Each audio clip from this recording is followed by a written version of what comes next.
Well, I think we should get started.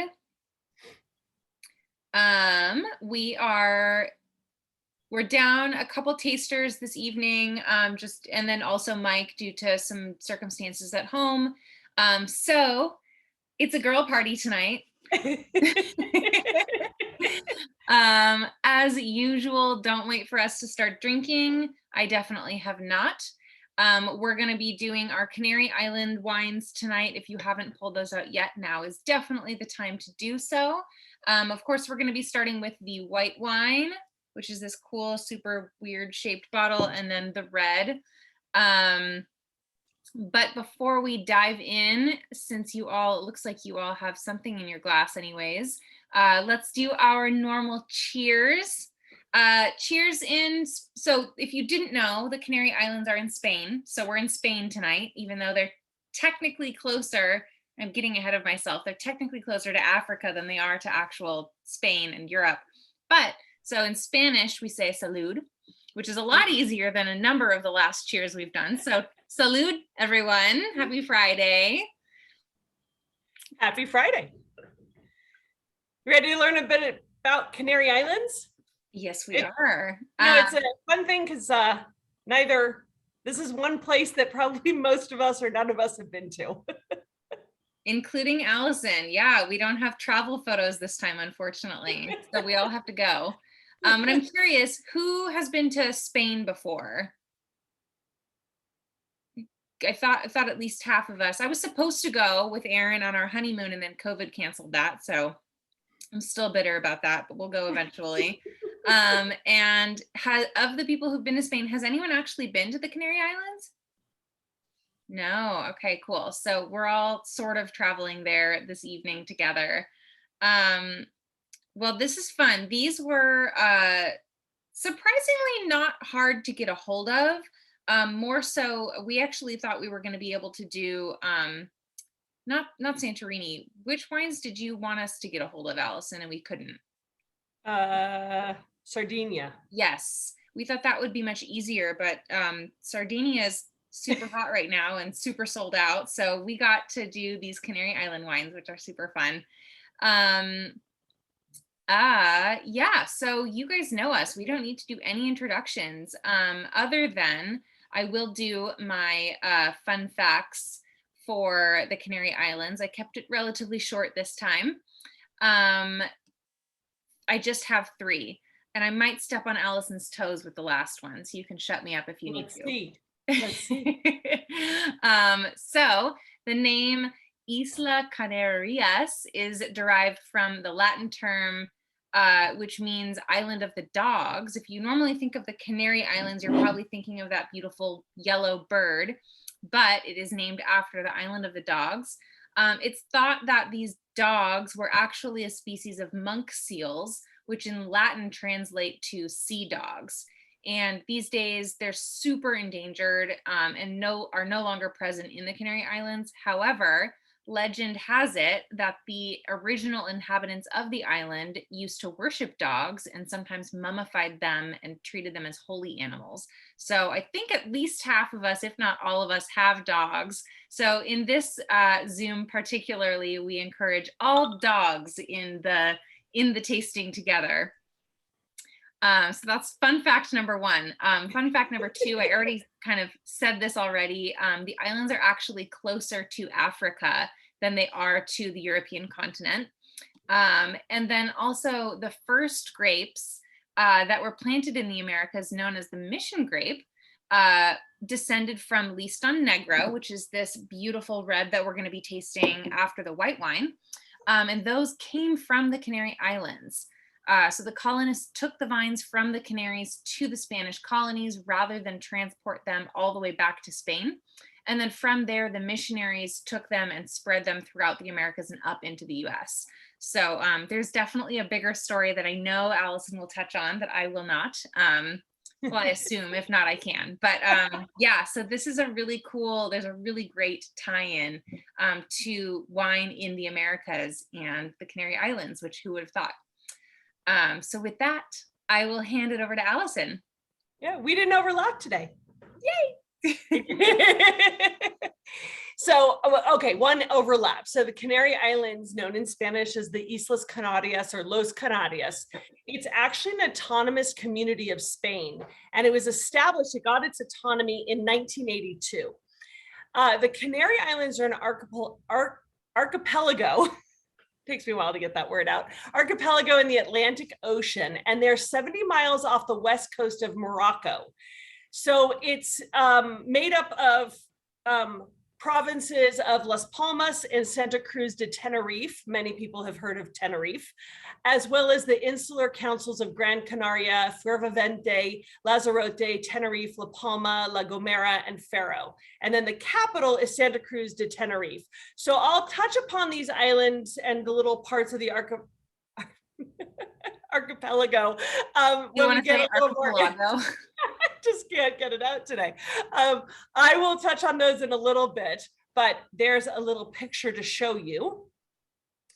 And these islands were formed by volcanic eruptions millions of years ago, and they fall into two groups. There's the Western group, which is made up of Tenerife, Gran Canaria, La Palma, La Gomera, and Faro Islands. Those consist of mountain peaks that rise directly from the deep ocean floor. And all of the Western islands exceed 4,000 feet at their highest points, with the Teide Peak on Tenerife rising to over 12,000 feet high. And it's the highest point on Spanish soil. And it's not technically on Spanish, well, I mean, it's Spanish soil, but you know what I mean? It's not on the continent. On the Eastern group, which is comprised of Lanzarote, Fuerteventura Island, and 6 inlands surmounting a single submarine plateau, the Canary Ridge, they rise about 4,500 feet from the ocean floor.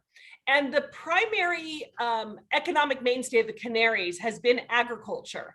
In the late 19th century, they cultivated bananas, tomatoes, potatoes, other vegetables and fruits.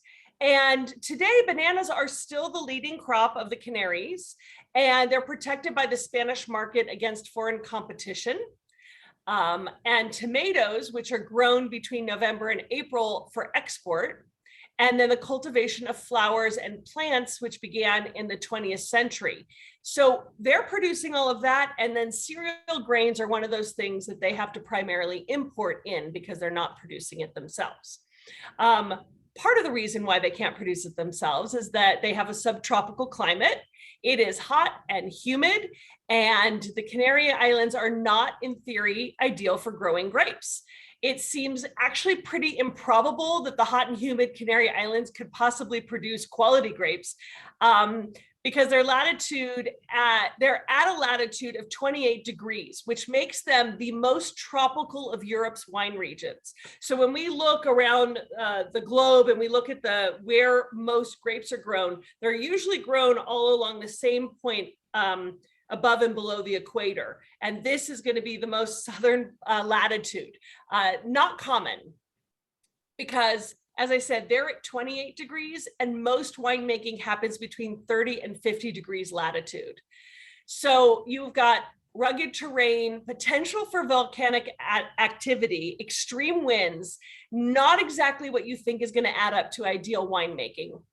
But each of the islands have individual climatic and topographical features that make it possible because of the altitude as well as the soil. So for the altitude, you have stone terrace vineyards. Think about what you might have seen in pictures of Porto and Portugal going in there, in parts of Italy, like near Cinque Terre, where the vines are all up on terraced areas. And they tend to range at 1,600 to 3,200 feet, and sometimes even higher. This really adds to the freshness and acidity that is able to be maintained in the grapes.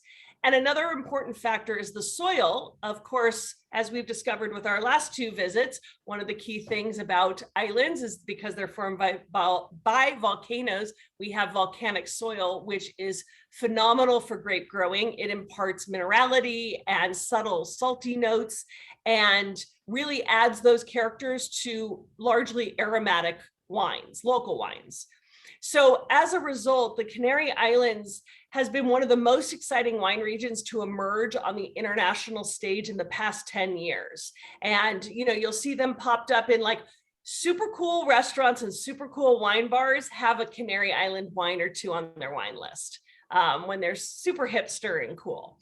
The wine trade itself first flourished here because it was once a crisscross for naval trade routes, not long after the islands came under the Spanish control in the 15th century. And like the island of Madeira, where we're going in 2 weeks, the Canary Islands were often a port for explorers sailing the world in the 1400s.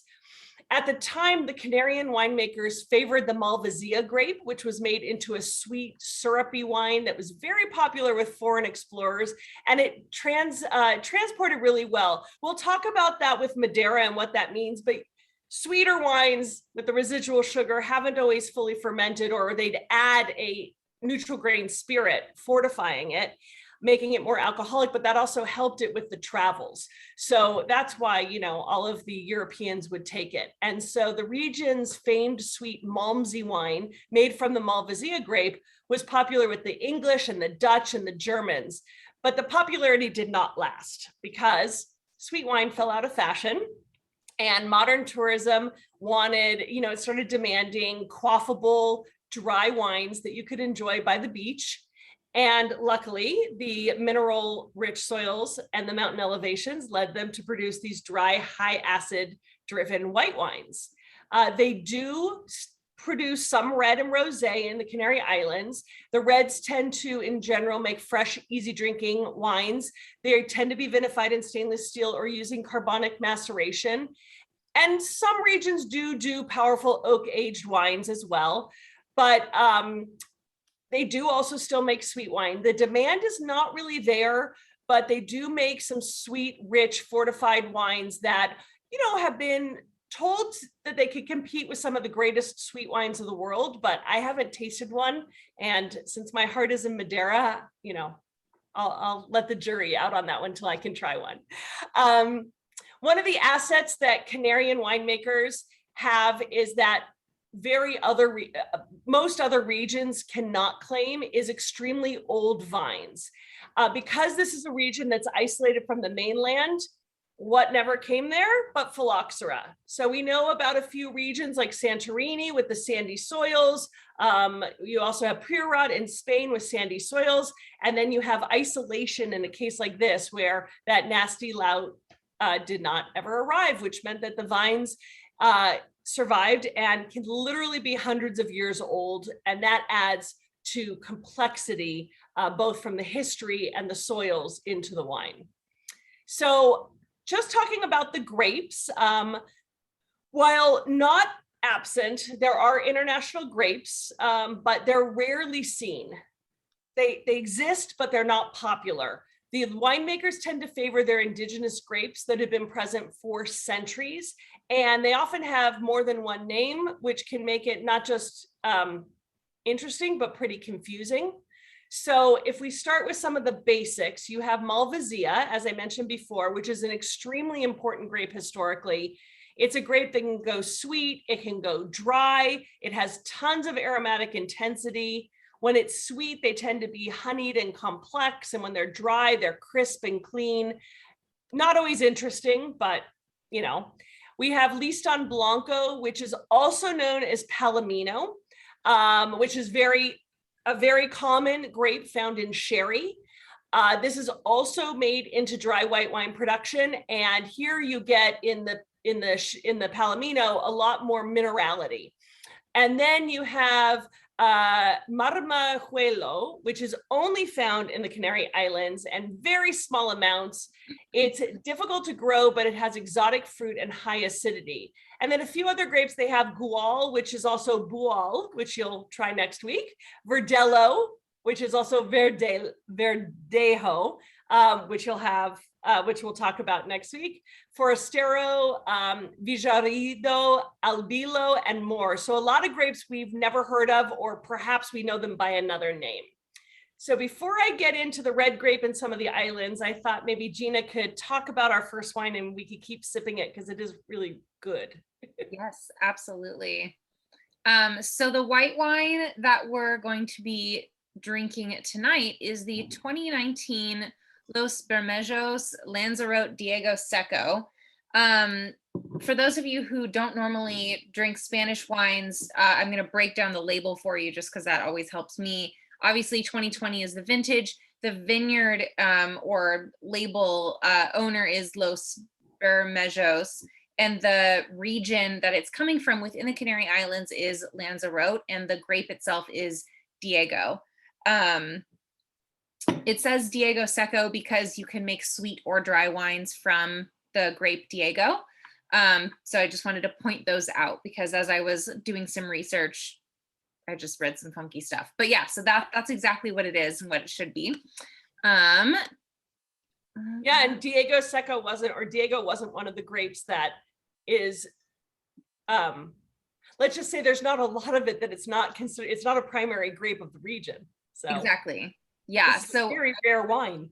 It is, and I feel really happy to be tasting it because normally we try to seek out the indigenous varieties, which this is of, but the main one that we really could have tasted is Malvasia. And while that is definitely an amazing grape, we've tasted it in tastings before, and it's a little bit easier to find than Diego is. So I'm really happy that we're tasting this evening.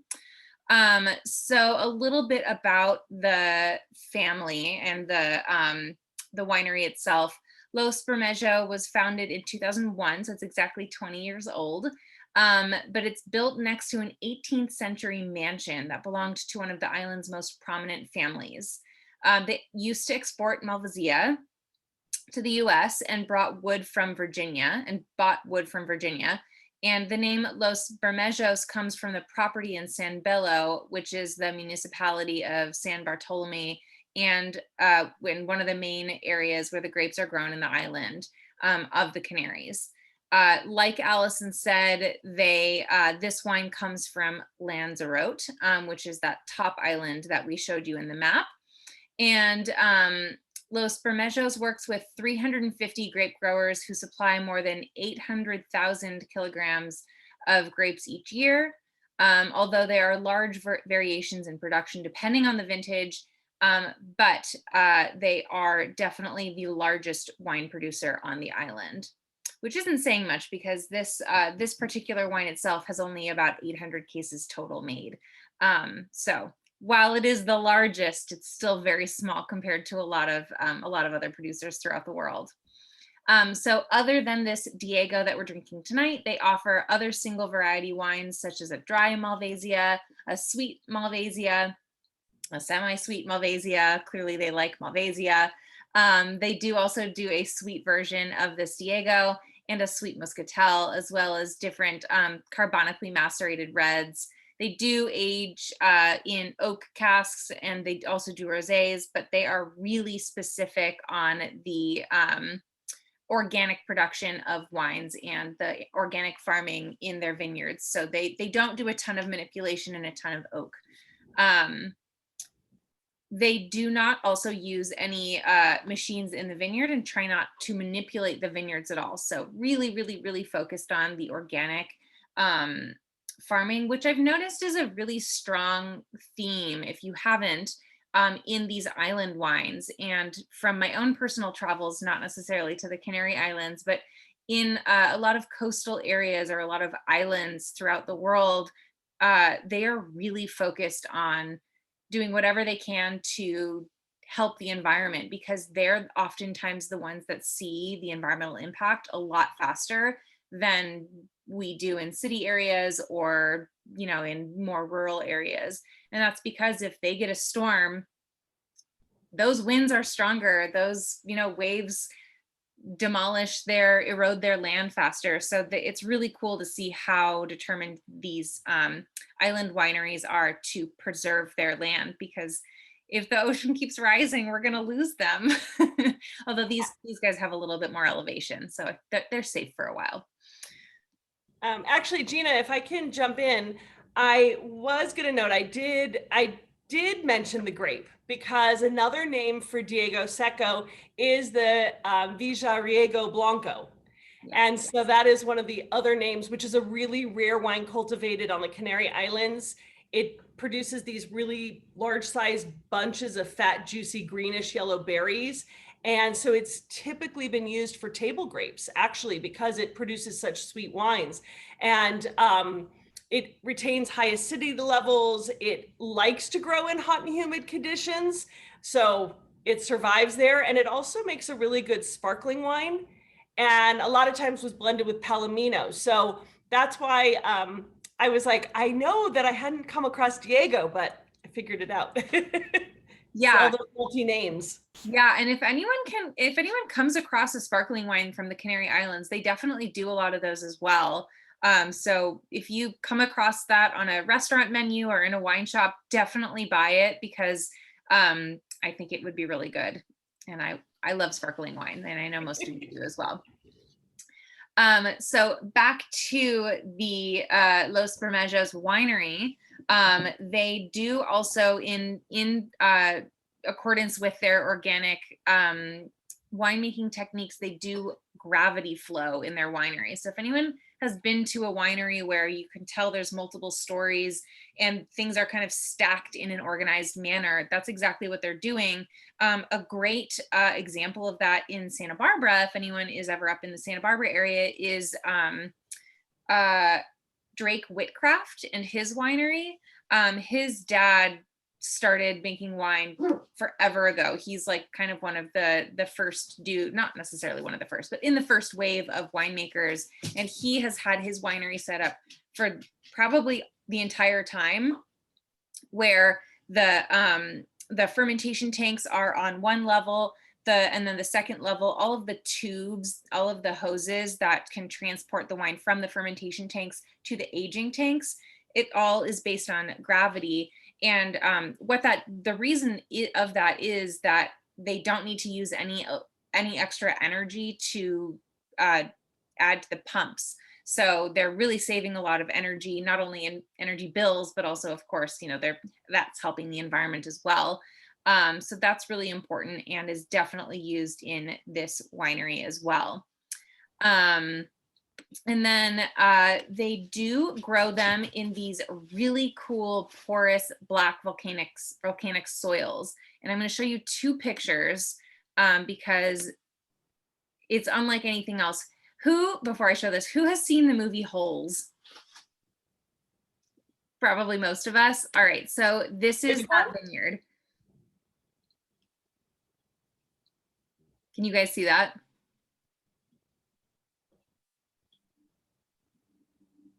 Oh, did I show the wrong one? Hold on. You said Holes? It's a Disney movie that came out like forever ago called Holes with Sigourney Weaver's in it. Yeah. Shia LaBeouf. Yes, Shia LaBeouf. Thank you.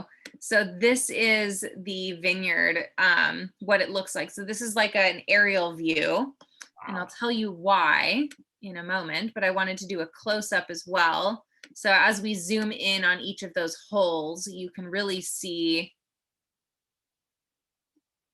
there's this kind of barrier here, and then the holes are really dug deep, and then the vine itself is planted. So there's one vine per hole, which is. And you can, if you go back a second, you can see the volcanic soil. It's that dark, mineral rich, like really intense, sandy stuff. Yeah. Amazing. So the point of these holes is mainly wind barrier, but because of the various volcanic eruptions that have happened on Lanzarote and then throughout the Canary Islands as well, they have accrued this ginormous layer of topsoil that is literally just volcanic ash. So of course, volcanic ash has zero nutrient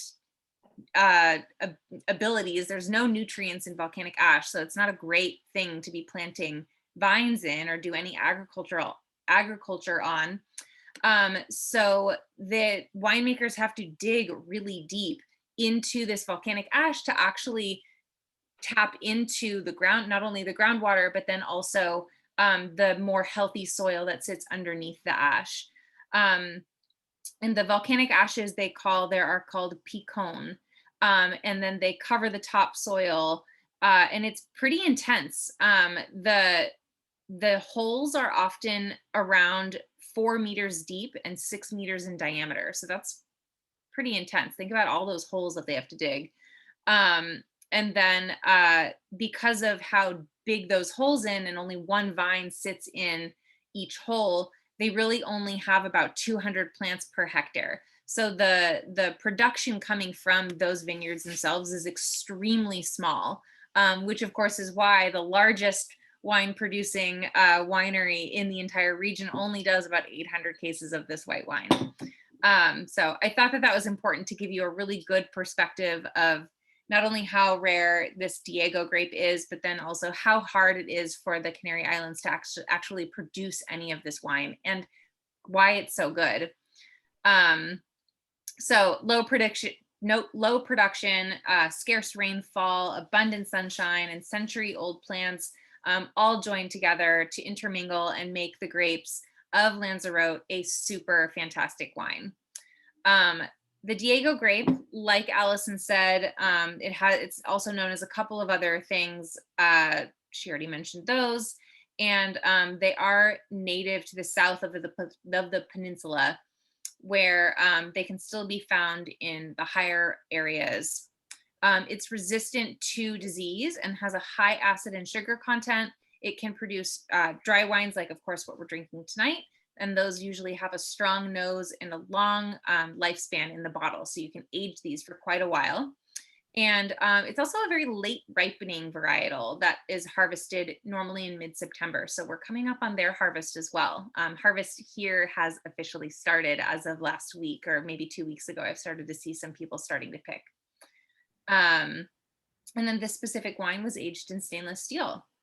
In terms of tasting notes, definitely some white flowers, some sweet grass. I get a little bit of like charred lemon. Loquat. Aaron grew up, my husband, he's usually on these, but he's out right now.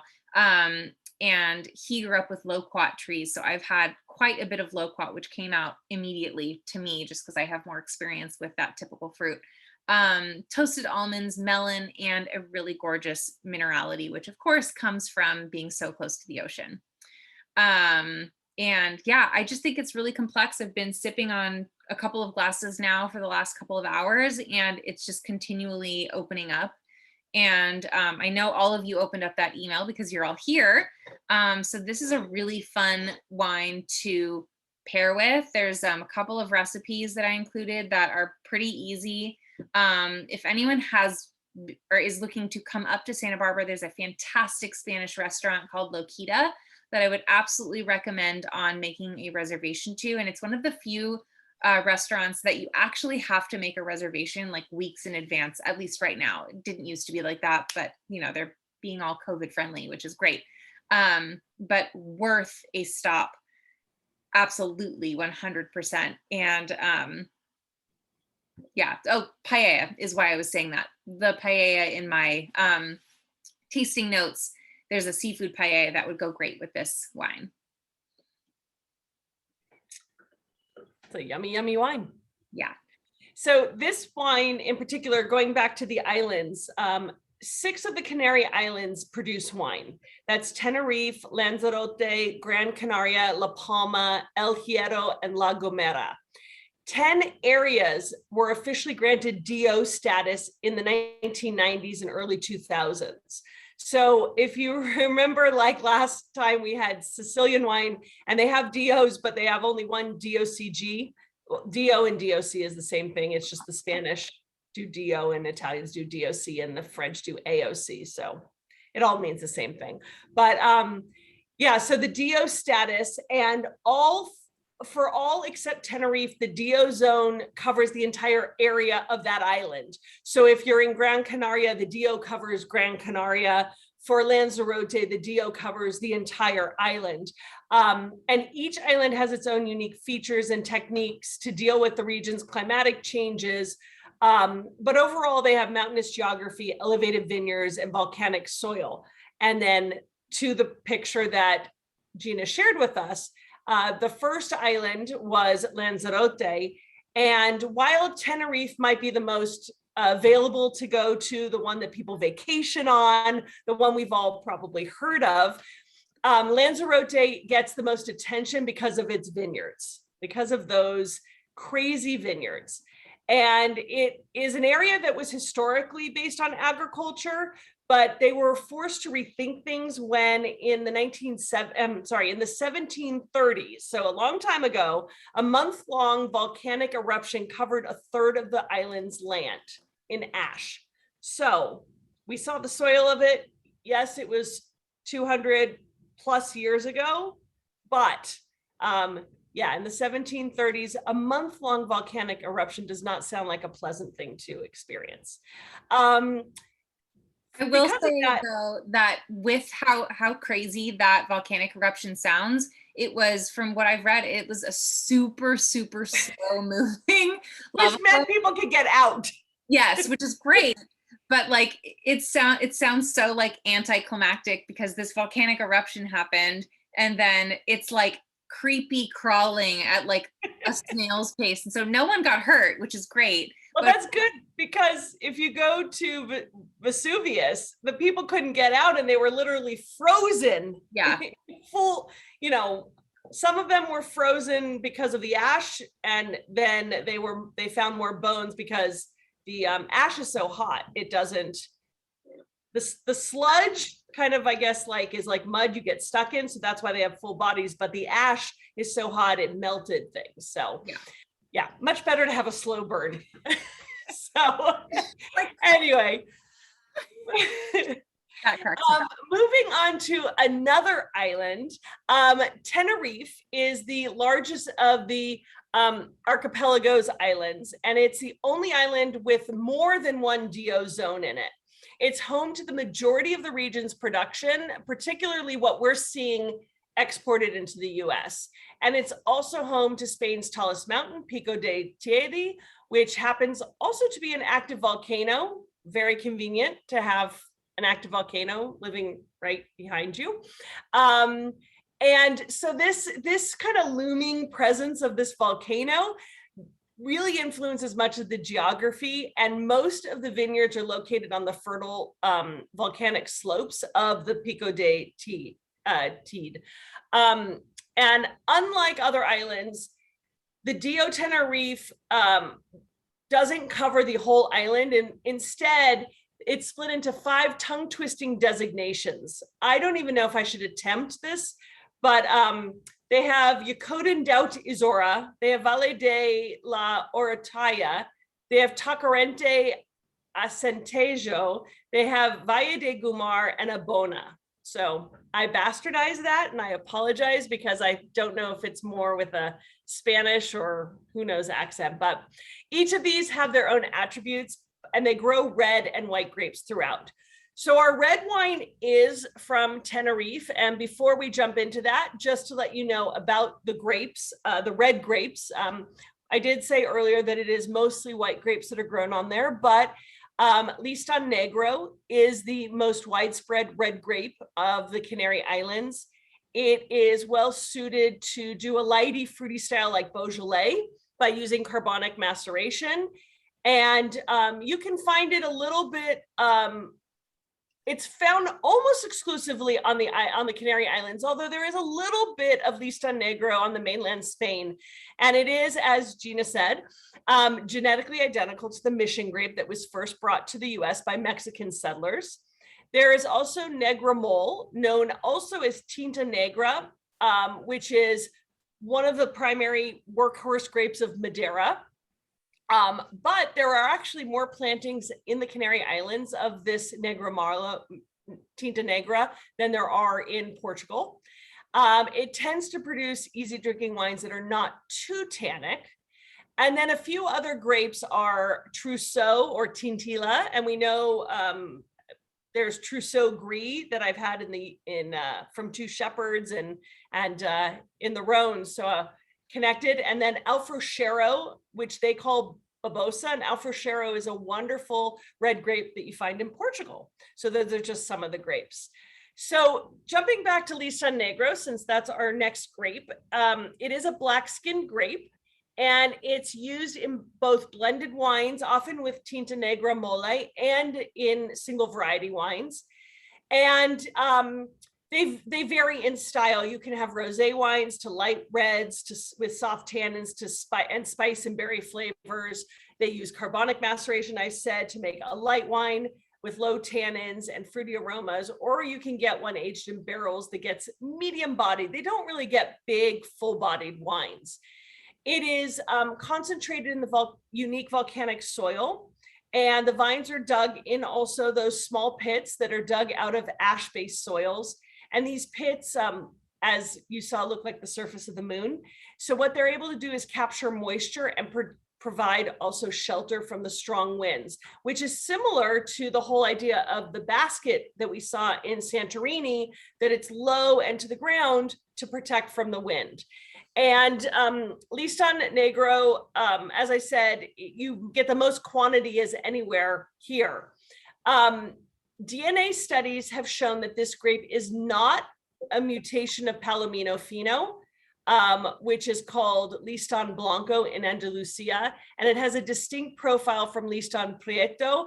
So just to throw off if there's any sort of, I'm sure those grapes have never come across your lips, but it is not a mutation of those. It is connected to the mission grape, and that is the one thing that we can verify. So the Mexicans came from Spain and they brought it on up here to California, and that propagated the wine industry of California. And if you ever want to see the original mission grape, it's actually in downtown LA. If you go to Alvarado Street, you can see one of the original. It's still producing fruit. They make a sweet wine off of it that was typically drunk in the churches, but yes, it is still barely producing fruit.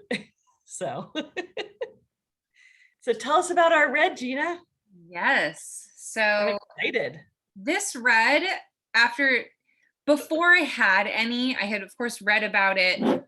I just anticipated such like a dark, heavy, intense red. But now that I think at least most of us have had a sip of it, as you can see, it's very light, almost like Beaujolais style. I'll get into the details, but I'm so impressed, and I have been so impressed with how beautiful it is. Allison and I opened up this bottle yesterday, so it's had a nice 24 hours plus of breathability, and it's just so gorgeous. I think that I would have been very happy drinking the whole bottle right when we first opened it, but it is very cool to see how such a light and fruity, not sweet, but kind of fruit forward wine can last. And I think it would taste even more beautiful tomorrow. So yeah, so I'm very much enjoying this. To give you a little bit of information about the family and the winery itself. The Tijanast winery emerged in 1977 as a generational changeover to a winemaking tradition of the Garcia Ferreres family. The vineyards are included in the Dio Valle de la Orotava, like Allison mentioned, and the oldest strains of the Listan Negro, which is what we're drinking tonight, and the Listan Blanco varieties were planted around 1914. So these are over 100 years old, these vines, which is unbelievable. They specialize with these two varieties, or the Listan Negro and the Listan Blanco, a very specific style of their vines. And I'm going to bring up a couple of different pictures. The first is in English, it's called multiple braided cord, but they do call it, where did it go? Well, I'll come back to that. But so the first braided style is here. This is what it looks like in the vineyard. So if you can see, it's really low to the ground. Of course, these are really old vines, which is why they're so thick at the base. And what they do is they braid together the different vine spurs, which normally, and I'll show you in the next picture, which is the other training system that they use is one spur, just kind of like this. There's a stalk and then a spur on each. But this, they braid together, and I believe that the point of this is to actually strengthen the vine itself and protect it from the wind. And then of course the individual berries themselves are growing in and around. But this seems to be a very like a very protective vine training. And then the other one that they use is a little bit more traditional. And you can see that here. This is what most of the vines look like in our vineyards in America. And they cut it off here. So each year there is new growth, a new growth vine here. And then they clip in specific sections based on how many grapes they actually want coming off of each vine from these vines themselves. So those are the two main vine training systems that they use. And but the multiple braided one is the most unique. This is why I love going into different countries, because between the last tasting and this tasting today, we've learned about 3 new training systems for the vines. And you normally think they're just supposed to be this, you know, perfect little 2-armed training system, and that's not optimal in a lot of areas throughout the world. Very true. Yeah. Okay, so Bodega Tijanast is named for the beautiful flower that grows there. And if you look at your bottle, this doesn't look like a beautiful flower, but I'm going to show you a picture of what it actually looks like to give you an idea. Because when I read that, I was like, what are you talking about? This is not beautiful. But here is the actual flower itself. Gorgeous. They get really, really tall, like taller than any of us, and flower this beautiful red flower.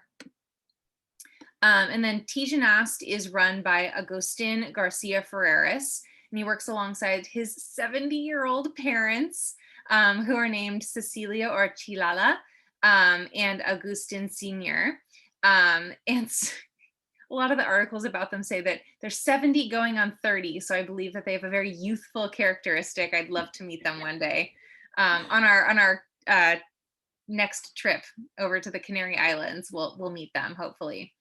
The bodega was started by Augustin's grandfather, and they own 3 hectares and rent 9, with 25-year contracts with their neighbors. And they buy grapes from another 16 hectares worth of vineyards. So their total vineyards that they manage and own themselves is 28 hectares worth. Augustin trained in Bordeaux and is a very precise winemaker. And his oldest vines, like I said, were planted in 1914. He vinifies each parcel separately, which has allowed him to get to know the true character of each vineyard. And this is pretty common, but it's always worth mentioning, because in larger production vineyards, winemakers will just get all the berries and press them together and ferment them together. But it's really important for winemakers to understand the vineyards and the characteristics of flavors that come out of their vineyards to actually do each vineyard's press individually. And so that's exactly what he does. This specific wine is 100% Listan Negro. And like I already showed you, it comes from those 2 training styles, which are the classic Cordon and the Royat. Am I pronouncing that right? Because it's spelled a couple of different ways depending on where. Allison, I'm asking you. I don't know if I want to be bold enough to try and tell you how to pronounce it. Fair enough. At least we all know what it looks like. I mean, I've heard Guyot. Yes, and that's with the G. And I'm just assuming that in Spanish, it's just spelled a little differently. But that is exactly what it is. That's what I've heard in English. I don't know. It's vinified in stainless steel with 1/5 of the fruit that undergoes carbonic maceration, and 1/3 of the wine goes into American oak, not French oak, for 2 to 3 months before releasing. And then Augustin describes this wine with having a very great acidity from the Listan Negro that grows at the higher altitude, so higher up in the vineyard. and a good body from the vines from the lower slope. So that's where you're getting a little bit more of the fuller bodied, deeper, darker fruit notes. And then those beautiful high acid, brighter notes are coming from the top of the vineyards, which is great. I personally do get a lot of like those dark cherry notes, but still a lot of like beautiful bright red fruit as well. It really does remind me not necessarily of a carbonically macerated like Beaujolais Nouveau type, but like a Beaujolais Village, like something that's actually made and fermented a little bit more traditionally. So, well, there's always a little carbonic in all Beaujolais. Yes, a little bit. Yeah, but there's some that like the Beaujolais Nouveau is like such because Beaujolais Nouveau, they ferment and release it. Exactly. Yeah, it's so fresh. Push it out. So a lot of people who are just used to thinking or seeing Beaujolais Nouveau don't actually know that you can really, not that one is better than the other, but you can make it in more of a traditional style and age it for quite a long time. So this just reminds me of. One is better than the other. Depends on the winemaker. You can absolutely enjoy a Beaujolais Nouveau between October. Between October and December over Thanksgiving. Enjoy your Beaujolais Nouveau. But when you have a Cru Beaujolais, I mean those are serious wines. I'm not saying you not to enjoy both equally. It's just that Cru Beaujolais you put on par with enjoying a good Burgundy. They're serious wines. The Crus are very serious and they're enjoyable and they're Beaujolais Nouveau is to be enjoyed with Thanksgiving dinner. Absolutely. I actually have 2 Beaujolais in my shop right now, 2 or 3 that I'll link in the follow-up email because it's always really fun to taste this. And we do have 4 bottles of this in stock just in case anyone loves it and wants more. I will include a couple of different links. It's always really fun to compare and contrast, similar varieties next to one another. Yeah. I'm kind of picking up a little licorice and leathery character to this wine that adds kind of that richness in the backbone. Absolutely. It's yummy. Yummy. Yeah. So I'm bored of talking. How about you guys? What do you feel? It's good. The red's also like a little peppery. Like again, maybe you said I've got a couple kids running around, so it's Paw Patrol night again, like I said. So it's if I missed it, someone also said peppery, then I apologize for yeah, it's really good. And the intensity of the aromas versus what it tastes on the palate, it's so I'm really impressive. Same thing with the white. Like the white, you think, oh, it's going to be sweet, it's going to be, super florally when I taste it, and then like really dry and clean. And this, it smells like really, a lot older and really, this is going to be super intense and really a pleasant surprise. Yeah, it's true. I mean, the minerality on that white wine and then sort of the kind of fruity lightness of the red. It's like, I don't know what I'm going to finish my night with. I was pretty sure I was going to go into the white for the rest of the night, but now I'm a little pulled towards that red wine. It's hard. And I opened the red on was Friday. I opened the red on Wednesday. Wednesday, I need, I live alone. So the weeks that we have this event, if it's like Monday or Tuesday, because I won't drink a whole bottle of anything, I'm like, no, you can have a Guinness, but you can't have wine. And I got till Wednesday and I was like, God, I really want a glass of wine. And so I did open this and it's still really good. I really like it. How did you have a glass of wine from it each day? Like, have you noticed it? Yeah, I had it. Yes, I had it. And last night I was like, you can't drink more because you must have some left. Oh, so they're very big glasses you were pouring. No, the first night, the Wednesday night, I don't drink a lot. So Wednesday night, though, I had like 10 ounces of it. So Wednesday, I really, really needed to open the bottle of wine. But I kind of, when I first opened it, I was like, I kind of wonder. But it's so smooth and it stayed really smooth. Yeah, so it's really low in tannin and it's got good acidity. So it's got a nice mouthfeel, but because of the low tannins, it's really drinkable. It's a very gulpable kind of wine, but I can see how it'll work really well with food as well. Yeah. And I don't know if anyone chilled this down, but this also, I said in the email, you don't have to, but it would also be extremely refreshing if chilled a little bit, not like a white wine chill, but like, 20 minutes in the fridge kind of chill, just to get a little bit below room temperature. Mine was chilled because we had split the bottle and I had it in my little jar. I put it in the fridge last night just to be safe. I mean, I don't know if it mattered. And I only took it out probably about 20 minutes before we started, thinking I'll pour it in the glass. And by the time we get to it, it'll be an hour open, which it was. And it's got this nice chill and it's just really fresh. The slight chill adds just the right amount of freshness to it. Yeah. And then in that email, my wine pairings, I included a link to various tapas dishes, which sounds really lame, but tapas is a huge part of Spanish culture. And the beauty of how light-bodied this red is that it can go with a shrimp dish. It can also go with a chicken or a meat dish. It can go with a tomato sauce. It can also go with a cream sauce. Like, it's extremely versatile. And so like, I don't want you to think that I was like getting lazy and was like, here's just a bunch of recipes. Like, that was intentional.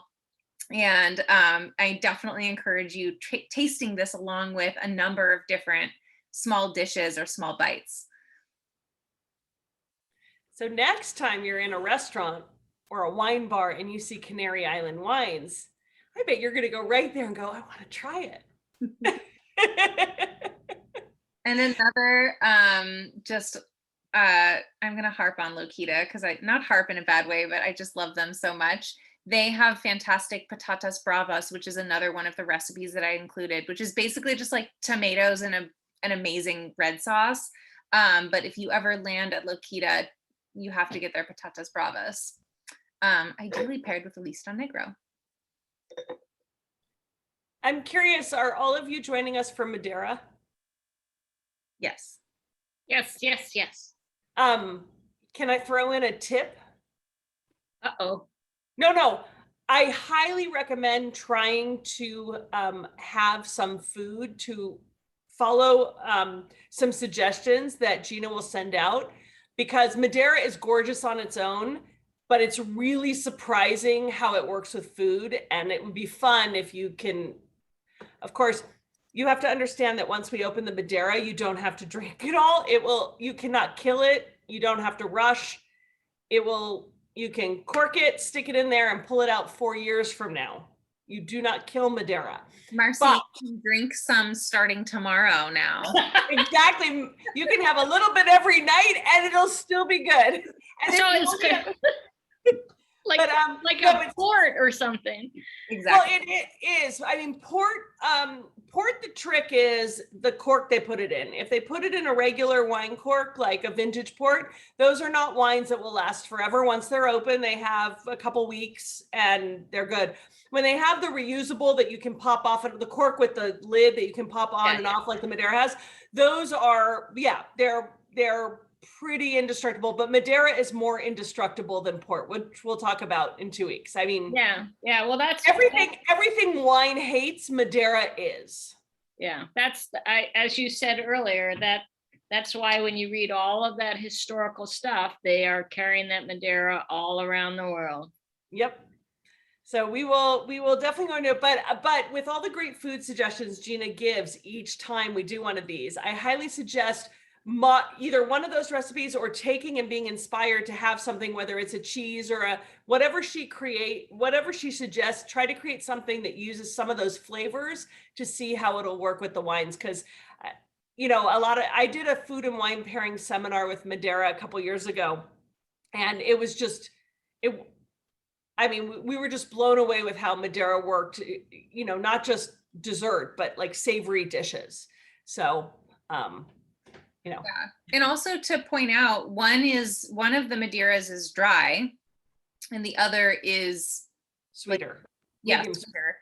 So I'll explain that to you. They all have residual sugar in them, but they're all fortified. So the level of sweetness that you taste depends on the grape more so than anything else. But but you'll see the acidity, but they are very food friendly. A lot of people think of Madeira as a dessert wine that you wouldn't pair with food. It could be as simple as having dried apricots and some nuts. So depending on what Gina sends, but try to have some food to enjoy with it, with us, so that we can see how that shines with food. I'll get that email out sooner than I did this time as well. So you have more time to prepare. This was a nutty week. I apologize. But yeah, so you'll have much more time to prepare, and that will be a really fun experience. And that way we can actually all talk about, what it is that we're all pairing it with. If anyone went ahead and did a full meal with it, or if you're just pairing it with like dried apricots or something. So that'll be another really exciting kind of talking point for all of us as well. Before we kind of start to wind down, Allison and I were chatting yesterday about our next series. I win the prize. I was telling someone I work with about these events, and I was explaining all of it to them and how long we've been doing them and how this is like, my COVID social life. And I said, and since this is the next to last of this series, I'll bet that they're going to start asking us and telling us what they're thinking of for the next one. You know us well. We're having fun. We hope that you're having fun. I've definitely heard some rumblings of people wanting to join the next ones. We are thinking about, we haven't officially decided on the theme yet, but we're thinking about doing our South America tasting. Of course, if anyone ever wants something specific, we love that. And so you can always email us, or you can always just throw it in the chat what you really want to taste, because we always want to bring exactly what you want. But we're deciding between keeping it on Friday evenings or moving it to Thursdays. So just a quick poll. Can we do a Thursday hand? By show of hands, who would rather move to Thursdays? Same time? Yeah, 6 o'clock. Okay. Either or. Okay, so Fridays. Okay, great. Good. Okay, we'll keep it. We just want to be conscious that even though, with people going out more, or maybe not, who knows, but Friday nights tend to be that, if you're going to go away for the weekend or something, we don't want to conflict with that if you want to join. I mean, we're here anyway. Let's just plan Nice that you think you. we have other social lives. Friday. I mean, Friday is great, and it's alternating weeks, and we're looking at starting probably early October. So, Gina will have more information next time. Yeah, I will. And so we'll kind of hone in on exactly, what the theme is. Oh God, I'm going to get really old in October. It was your birthday month. Okay. But do you guys we need to schedule a tasting for Mercy Jo's birthday? Yeah, when is the birthday exactly? Is it on a Friday? I don't know. Night? It's on a Thursday, so we can just forget that. Yeah. But so what day is your birthday? You don't have to The 14th. The 14th. Okay, my sister's birthday is the 15th, so we will definitely be celebrating multiple people. But so that's actually a good question. By a show of hands, who would be, and of course we can do this plenty of time in the future, who would be interested in actually doing an in-person tasting afternoon in Santa Barbara? Anyone? Oh, I would totally take the train, Santa Barbara, stay at the Hyatt. I would totally do it. Cool. Okay. Well, Allison, let's get that in motion. Let's make that. We'll do that for like a Saturday or a Sunday, or Saturday to Sunday for the LA people, so that you can go up for the day or you can spend the night. Yeah. Absolutely. I guess if I'm taking the train, I don't have to worry about if I'm drinking, but yeah. Okay. No, but the problem with the train is it only takes you to downtown Santa Barbara. You gotta get up to wine country. That's true. But Allison, we could do something. We could do a little caravan because I live downtown Santa Barbara. If anyone does want to take the train, we're like minutes away from the train station. We could do a little pickup situation, stop at our house, do a little pre-game backyard tasting, which is where my company normally does our. They have a great backyard. yeah, we could do a little pregame and then get you guys all boozed up, and I'm more than happy to be the DD and caravan us up to the valley. We'll figure it out, but I think that we should. I have taken the train further. We had a case that involved Vandenberg Air Force Base, and I took the train up to, I don't know what it was called, but it was whatever it was after Santa Barbara. Yeah, that's like Goleta. I was just up there yesterday. Even after that, I don't remember what it was. But it just probably wasn't wine country. It was. Yeah, it's a little out of there, Vandenberg. I mean, it's close, but I was just up there yesterday doing a tasting at Bella Vista Vineyard with Piazza Family Wine with Gretchen. And if we take you up there, we're going to take you somewhere that is by, special place to go, not where other people go. Yeah, we expect only such from you guys.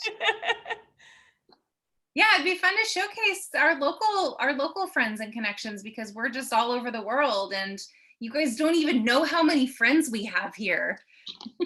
Wait, 1, 2, 3, 4, 5, 6, 7, 8. Well, no, because I was going to say, count the boys in. Yeah, no, wedding season is a little tough, but my friends at Zacca Creek have 6 rooms. So I was going to say, but during the weekend's wedding, so we'd have to see, but I can always see, but they have a great restaurant. We would have to go eat there, Zacca Creek Tavern. Yeah, we'll do like a whole day situation where like lunch before we head up, we'll finish with dinner, we'll do tasting in between, and yeah. And I have a couple of tour companies, so if it's too much for us to do like a caravan situation, I'm sure we can get a great deal with like a tour bus kind of thing. There's many options. Ooh, this is exciting. We'll make it happen. I think. And if you want, we can make it a 2-day thing for the LA people who want to go up, spend the night. Yeah. Yeah. Party. We'll tie it in with a party in my backyard. So there's even more reason to spend the night in Santa Barbara. She really does have a good backyard for that. Yeah, you've seen it when it's messy too, Allison. Like, I know, but I saw it, so I understand the space. Yeah. It's like a backyard kind of, Jerry, like your sister's backyard, but they didn't build it. It was there. They have this like covered area, like lounge thing, and very good. Well, guys. So I had a question, because we're missing the Madeira one, which we're bummed about, because we're going to see John Williams at the Hollywood Bowl. We were deciding if we should try to bring the Madeira with us, like pour it into little like half and half, so just like watch the recorded version. Like, what do you think? I feel like that's not no, but we were like, we wanted to save it to watch the recording. And the thing with Madeira is that if you take the bottles with you, you're going to cork them and take them home. There's no way you're going to drink an entire bottle. No. We were thinking of like pouring them into like to-go cups and have like 19% alcohol. They're fortified. No, we would die. Like, we would need to take, we were thinking like pour them into little like sippy, kind of like take little roadies in the cups with us and just have like, to sip it so we can, I was like, do I zoom in a little sitting at the... What time does the concert start? Right. What time does the concert start? I think it actually starts at 8. So we'll be pre-gaming. If we can get there by 6, we can actually just, zoom in on the phone and yeah, we might see if we multitask with that. No, but look at the recipes that Gina gives and put that in your picnic, and then bring some of the Madeira and you can sip it along and see. Yeah. And then bring something lower in alcohol to enjoy during the rest of the concert. Yeah, here's the white rosé, the Provence rosé that's gonna just, summer water. There we go. Yeah. I went to Madeira and I was visiting wineries and tasting a lot. And it's unbelievable when the producers are tasting their wine. Because I mean, it's delicious. I was not complaining in the least, but it's high alcohol. And so, they've got definitely fortified systems to be able to drink it with meals. Because it's, we are talking 19% alcohol. It's, it's big, but You don't say no when they're offering you something from 1842 and you're like, yes, I will try that.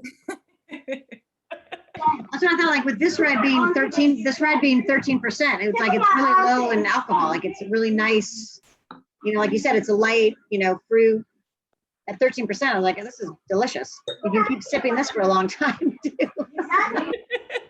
This would be a great concert wine. This is what you could just bring and stick a little straw in the bottle. Exactly. We start with the rosé and then we move to this when it gets a little darker. Yeah.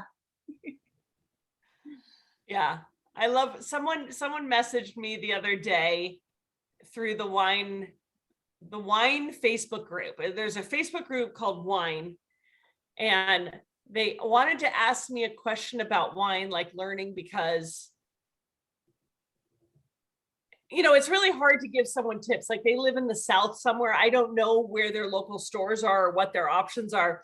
But when he tells me that his favorite wine is Yellowtail Cabernet Sauvignon, and I was like, I just don't know where to begin. Like, I'm thinking to myself, how do I answer this? Because I get it, but now we're talking a little sweet. So I could take him into this direction, but then he's going to poo-poo it because he's going to think it's too sweet. But I'm like, you're drinking Yellowtail Cabernet. It's sweet. Like there's sugar in there. So I was like, yeah. And then someone else I have to tell you something funny though.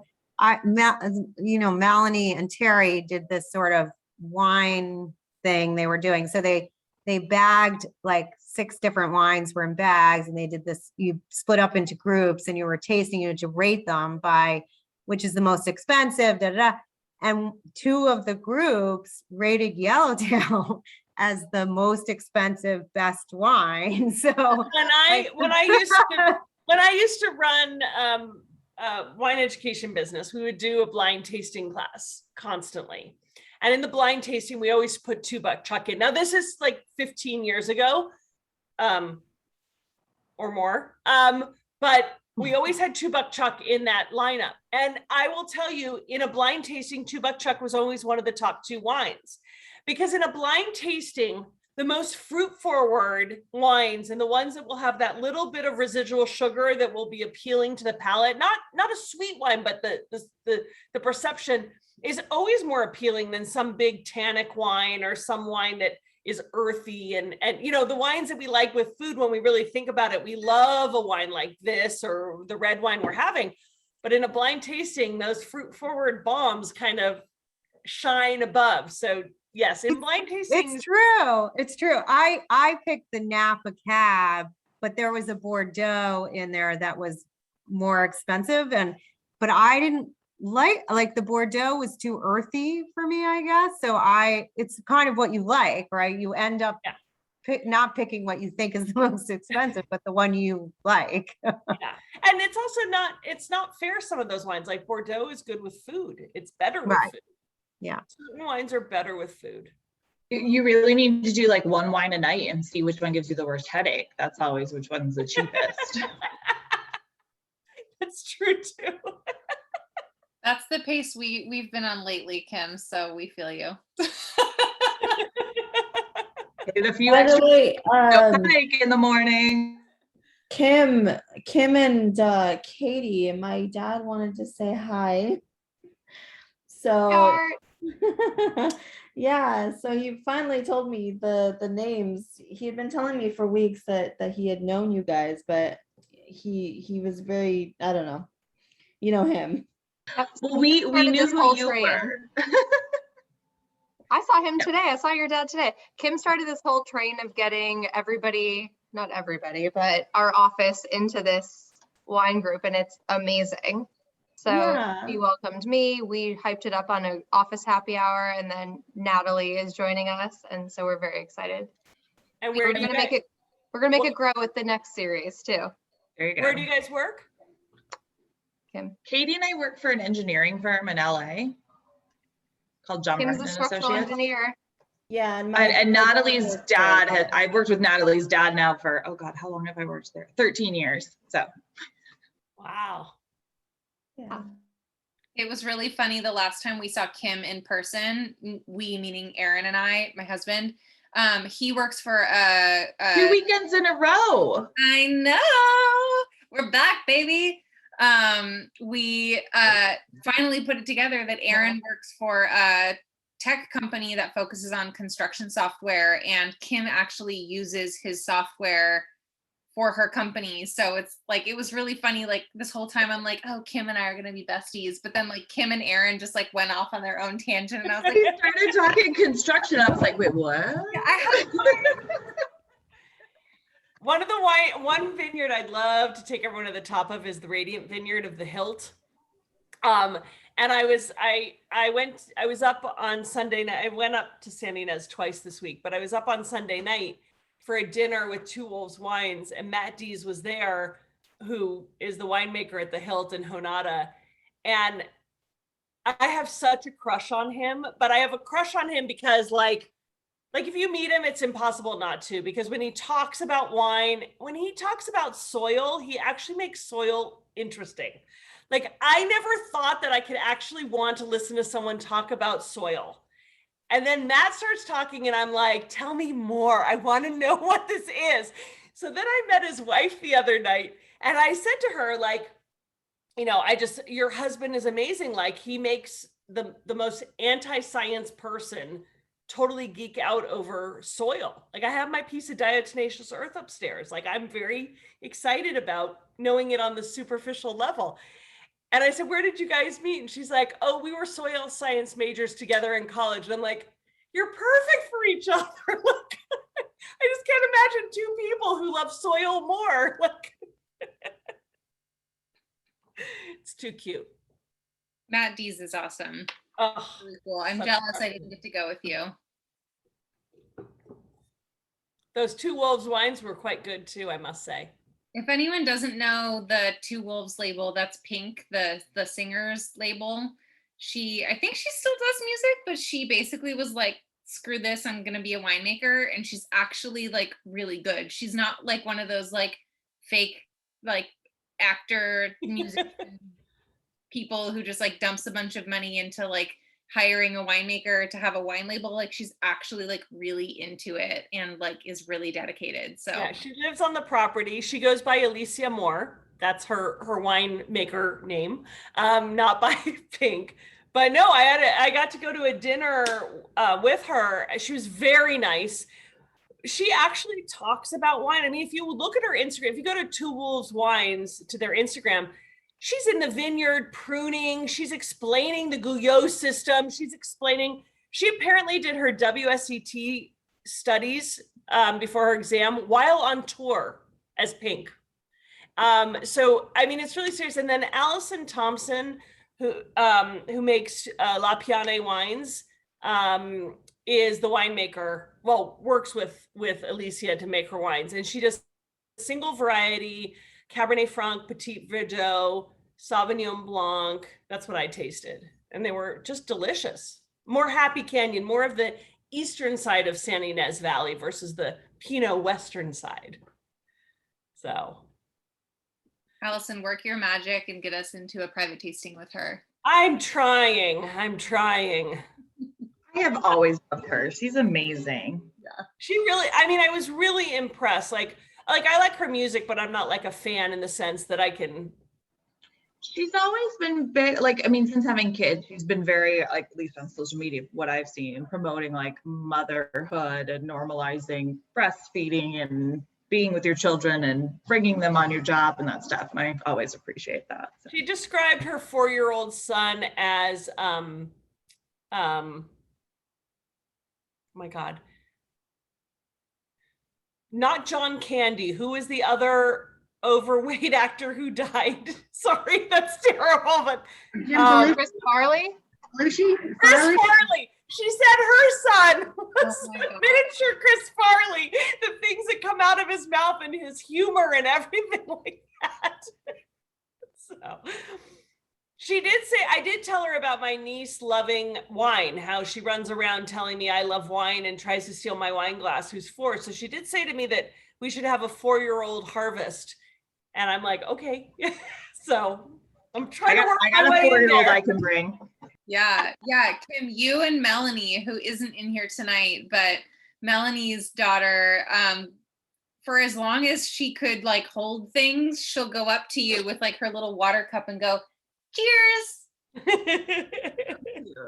My son the other day wrote, he was like creating his own like Olympics for kids stuff, and there was going to be some sort of party that included beer and wine. And I was like, well, good, that'll make sure the parents show up. Yeah, I was tasting a wine the other day. I was at my parents' house about a week ago, and I brought a bunch of wines over to taste, to write notes on. And I had this one wine in the pool, and I was trying to take a picture of it in the pool and poured it in a glass. And my niece says, wine for me? And I said, no, wine for me. I said, but you can taste it. So she smells it and she looks at me. I go, you can take a sip. And she pulls up. I go, a sip. Like, she chugs it. And then she puts it down. And what she thinks is fun is stick her finger in her mouth. So she keeps doing this over and over. And I'm like, give me my wine back. And she goes, it's my wine. I said, that is not your wine. That is not for kids. You've had enough. Yeah, So, hopefully she doesn't mention that at school. no, she told me that she'll only tell me that she loves wine. And if her mommy and daddy hear it, it's okay. But she will not, like if I had her say that, I tried to get her to say it to Gina and she wouldn't say it. I remember that, yeah. I just can't wait for the day where like in like 4th grade, she'll be like, so what's your favorite vintage of Beaujolais? It's good to teach them. It is. I think it's raising my future children. I think it's good to normalize wine, not excessive, but normalize it. And then, you know, like when they're older, it isn't like they can drink wine. It's sort of like, what's the big deal? Wine's on the dinner table all the time. Like, we're one of like 3 countries in the world that has a drinking age that's higher than 18. Like, I agree with you. I wrote a whole paper on that in college. I was like, this drinking age is stupid, not because I want to get wasted, but because I feel like it actually like encourages like alcoholism and binge drinking, because all of a sudden you're 21 and you're like, oh my God, it's amazing. And like, you don't know how to like act because it hasn't been like in your culture and like given to you with dinners with your family. Like, yeah, it's too exciting. I'm so old that when I was young, the drinking age in New York was 18, but it was 21 in Connecticut. And you know, the states are very small over there. And I lived on the border of Connecticut, so everybody would just come over from Connecticut and drink in New York. And of course, but my parents always had a different rule, because when we were at our house overseas, you're in Europe. And like you say, the rules are different, that people do things differently. So they'd let you drink in Europe. Parents would let you drink in Europe, but no, not. I want my niece and nephew to taste it. And then one day, if they want a little bit with water, I'd be game for that. But, you know, they're not really asking to drink it. But Kim, for your little kid, and Stacy for yours, and Jerry for your nephew, I got to tell you, Castello di Amoroso, it's a winery in Napa. They do 3, have you ever had it? So it's a big castle, it's amazing, but they do 3 bottlings of grape juice made with wine grapes. They do a Gewürztraminer, they do a Muscat, and they do one other. One is very sweet compared to the other 2, and one is there's a red one that's a little sparkling, a little effervescent, and then they have the Gewürztraminer and one other. So 3 of them, and they come in wine bottles, and I had gotten samples. I wrote a story about it, but I sat down with my niece and nephew. I set up 3 glasses each. I poured the 3 juices like a proper wine tasting, and they went through them tasting. And I said, tell me what you taste. Like, which one, do you like one better? Do you like another? My niece liked them all. My nephew did not like the one with bubbles, you know, but it was really fun for them. So it also kind of encouraged that idea of like, oh, it's okay to taste. And I said, this is how we taste. You've got to smell it. And what do you smell? And now take a little sip. And I mean, it was so cute. So telling you, Castello di Amoroso, order their juices. That's what we had left in the fridge at my parents'. God knows if it was still good. My mom doesn't throw anything away.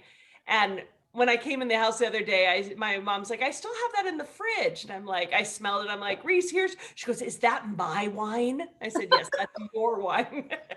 That's so cute. I love that. I was very concerned where you were going with that story at the very beginning. I was like, they make wine for children. They make wine. Well, I remember as kids, they would get the sparkling cider for us at the family get-togethers for Thanksgiving and Christmas, and we just called it kids wine.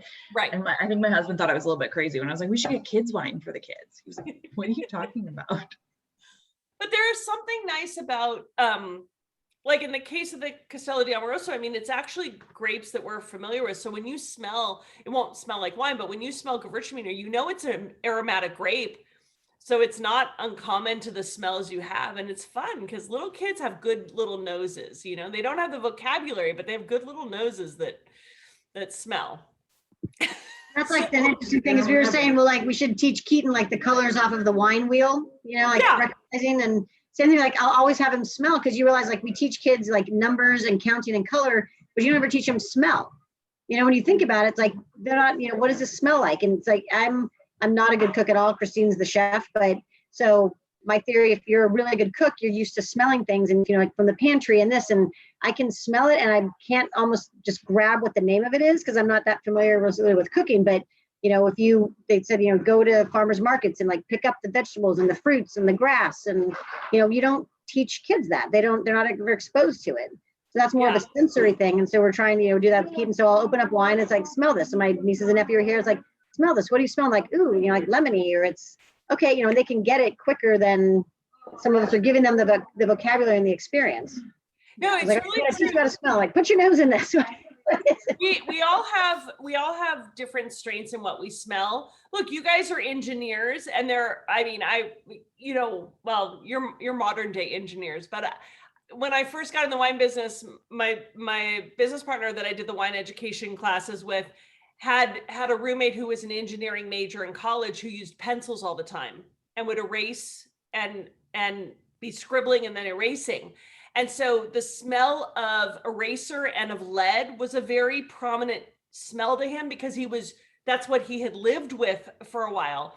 So when he would get like lead in a wine, it was an aroma that popped up to him more than like maybe I would ever smell it. I'd be like, I don't get that. You know, I'd have to search for it. If you grow up on a farm, there are different smells than if you grow up in a city with concrete and, you know, grass. So we forget that this muscle, it needs to be exercised. Like we need to work it. Another fun, maybe this is something that we can kind of like gear into our in-person tasting, but I'll like do some printouts with the scent wheel that I gave everyone in the blind tasting that we did. And that would be a really fun, Ryan and Melanie have all those oils. I have some, yeah. Yeah, they have like the big one. Like it's like a book like this big. I have the faults. Oh, that's even cooler. Yeah. So let's do something, let's incorporate something with that, because if you don't know what I'm talking about, there's this company that put together, I say book because it just is like shaped like a book, but like a box full of oil that has the like true sense of blackberry and cinnamon and all of the different aromas that you smell in wine. Allison, it looks like you're pulling some out right now, but it's no, I don't know where mine is. I have to find where there it is at the top. Okay. Yeah, it's super cool to be able to not taste, you're not licking it, but literally just smelling all of the different, like, this is what passion fruit smells like. And the last time I was at Ryan and Melanie's house, Ryan brought out the oils and he was like, smell this, I can never get this. And immediately I was like, banana runts, like the candy banana. And I was obsessed with the banana runts when I was a kid. Like the summer fair that would come through our area. I grew up in Encinitas, so like Del Mar area, the Del Mar Fair. They had a whole like candy area, and I would go and literally buy like a bag full of just the banana runts. And so that smell was so intense, and it's really cool to be able to like talk about these different stories. Like that's my story of banana runts, but everyone has, like Allison's friend who has the pencil lead. Like we all have such an intense sensory scent experience, scent memory that really comes out in our wine tasting experience. I think all of you have heard Erin's like first El Nino season with rain and Pinot. Like I know Kim has definitely heard it at least once. And it would be really cool to be able to go through and have that as like a kind of like a conversational piece of, you know, what is your biggest scent memory? Because we all have it. I know we do. You might have to think about it if it's not on the tip of your tongue, but yeah, we'll incorporate something like that into one of our tastings, if not the in-person one.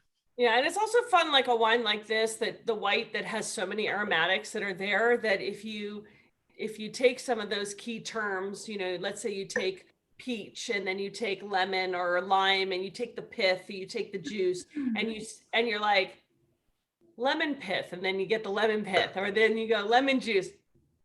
You know, I can see, you know, it's fun when you actually get the real aromas, but yeah, you got to practice the nose. Teach the kids young, get them in shape.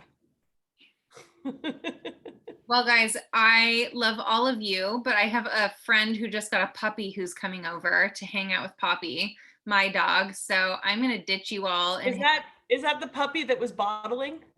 No, that's my sister's puppy, who is no longer a puppy, but that was like months ago when we were bottling our second vintage of wine. Jerry, I also love the girl power tonight. This has been really fun. Sorry, there are a couple boys here. Yeah, Eddie, we haven't. I meant you and Allison. I meant. Oh, nothing against. I just meant it's you know. Nothing against. No. Yeah, we love Mike too, but this is always yes. I'm working on a thing for an executive spotlight for women in tech, so I'm really focused on that right now. I'm like living it, so it's just nice to, you know. Anyway. No, we like women in the wine industry. So. We like our men too. We like women everywhere. Let's Yes, be real about it, Allison. That's very true. And we like men who are strong enough to be with women who are everywhere. Yes, that's right. More importantly. All right, guys, I'm not going to end the chat for everyone, but I do have to hop off. So you can all exit at your own pace, but I am going to leave. See you in Madeira in 2 weeks. You're welcome to open up the wine prior to the tasting if you want to give a taste. So we'll see you then. Thank you. Bye, guys. Bye.